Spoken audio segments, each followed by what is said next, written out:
Hello दोस्तों, जैसे कि आप सब जानते हैं कि इंपॉर्टेंट टॉपिक्स की एक सीरीज मैंने चला रखी है। उसी टॉपिक्स में देखो, एक टॉपिक जो पूछा जाता है ना, वो पूछा जाता है हमारा फेजेस ऑफ टीचिंग कह लीजिए या ऑब्जेक्ट ऑफ टीचिंग कह लीजिए। इससे आपका डायरेक्ट क्वेश्चन बनता है। तो यहाँ पे हम देखने वाले हैं कि इनका मतलब क्या होता है। तो देखो, अगर फेजेस की बात करें ना, तो हमारे पास हर चीज के 3 फेज आते हैं। जैसे कि अगर एक तो होता है काम को स्टार्ट करने से पहले, और एक जब वो काम चल रहा होता है तब हमने क्या क्या किया होता है, और एक जब वो काम हो जाता है तो उसके बाद क्या होता है। सेम प्रोसेस हमारे 3 फेज जो आते हैं वो हमारे टीचिंग में भी आते हैं। जैसे कि अगर मैं बात करूं, पहला फेज क्या आएगा, प्री एक्टिव फेज।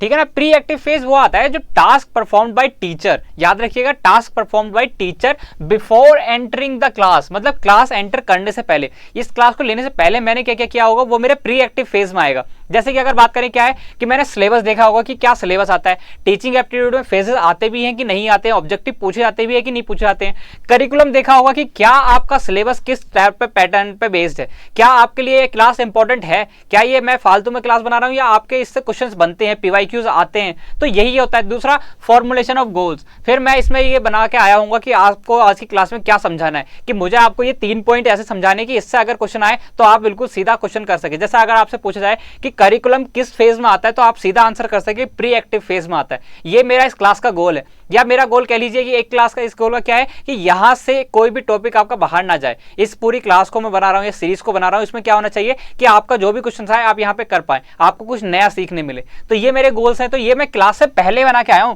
ये क्लास में खड़े होकर गोल्स नहीं बना रहा हूं कि हाँ यार अब मुझे लगता है कि नहीं, बच्चों को इस क्लास से कुछ एक्स्ट्रा भी तो होना चाहिए, कि बच्चों को कुछ समझ में भी तो आना चाहिए। ये मैं यहां नहीं सोचूंगा, ये मैं पहले सोच के आया हूं। ठीक है ना। वहीं पे दूसरे फेज की बात करें तो दूसरा जो हमारा फेज है वो क्या है, इंटरमीडिएट फेज। मतलब जो क्लास के ड्यूरिंग होता है, जैसे कि क्लास में खड़े होकर कोई नया सा आइडिया किसी के दिमाग में आ गया तो उसको प्रेजेंट कर दिया, किस तरीके से प्रेजेंट किया जा रहा है, किस तरीके से लेक्चर डिलीवर किया जा रहा है। हो सकता है कोई बैठ के आराम से लेक्चर डिलीवर कर रहा हो कि हाँ बुक पढ़ ली, अच्छा ठीक है, this is called this is pre active phase, this is active phase, this is intermediate phase. ऐसा भी हो सकता है। कोई हो सकता है कि क्या कर रहा हो, सीधा रीडिंग कर रहा हो कि अच्छा intermediate phase is this, task performed by teacher in the class, lecture content presentation, अगले पे मूव करते हैं, पोस्ट एक्टिव फेज।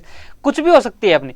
तीसरा हो सकता है कि आपको एग्जाम्पल दे रहा हूं कि जैसे कि अब भाई मैं खड़ा हूं, मैं आपको क्या कर रहा हूं ड्यूरिंग क्लास, मेरी पेडागोगी अलग हो सकती है दूसरों से। कोई हो सकता है जैसा मैं अभी रिप्रेजेंट किया कि क्या हो सकता है, कोई टीचिंग रीडिंग करके कर सकता है, कोई आपको समझा सकता है, कोई आपके लिए क्या कर सकता है, एग्जाम्पल्स दे सकता है। जैसे मैं आपको एग्जाम्पल दे रहा हूं कि क्या है, लेक्चर और कंटेंट डिलीवरी या प्रेजेंटेशन आपको हो सकता है पीपीटी के थ्रू प्रेजेंट किया जा रहा हो। ये भी एक मेथड ही समझ सकते हैं आप मेरा, कि मैं अपना अलग क्या कर रहा हूं, मैं आपको सेल्फ नोट्स से पढ़ा रहा हूं। जो नोट्स मेरे हैं ना, जो मैंने कीवर्ड्स चुन चुन के यहाँ पे नोट्स बनाए, या कह लीजिए पीवाईक्यू बेस्ड आपके नोट्स बना रखे हैं। ये क्या है, मेरी पेडागोगी के, मैं इस तरीके से आपको पढ़ाना चाह रहा हूँ कि आप इन पॉइंट्स को इसलिए इंपॉर्टेंट माने क्योंकि मैंने भी ये पढ़े हैं, ये एग्जाम क्वालिफाई करने के लिए इंपॉर्टेंट पॉइंट्स हैं। ठीक है ना। तो इसी सीरीज में अगर हम आगे देखें तो इंटरमीडिएट क्या हो गया कि जो हम क्लास के बीच में कर रहे हैं। तो देखो, ये फेज था, ये हमारी क्लास थी, यहाँ पे ड्यूरिंग क्लास चल रहा है, ये ड्यूरिंग क्लास है। अगर मैं बात करूँ, ये प्री क्लास है और ये पोस्ट क्लास है। तो देखो, फर्स्ट फेज ये था, सेकंड फेज ये था, और थर्ड फेज क्या है जो क्लास के बाद होगा। अब क्लास के बाद क्या रहने जाता है, क्लास के बाद क्या होता है भाई,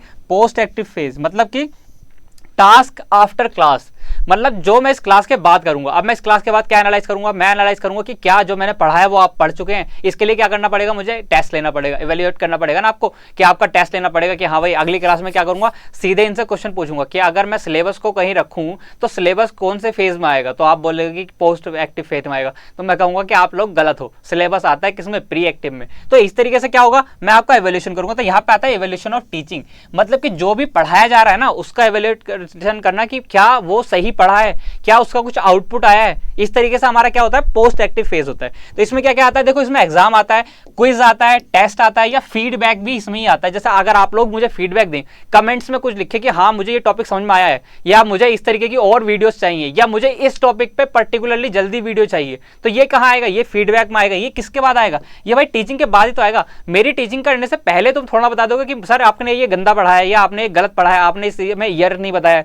कब बता पाओगे, जब वो टीचिंग हो चुकी होगी। तो इसलिए ये किस फेज में आता है, ये आपका पोस्ट एक्टिव फेज में आता है। इसी तरीके की वीडियो मैं छोटी छोटी आपके लिए बनाने की कोशिश कर रहा हूं ताकि आपको कम समय में ज्यादा समझ में आए। तो आप अपने एग्जाम की तैयारी करते रहिए। बाकी सबको गुड विशेस, थैंक यू।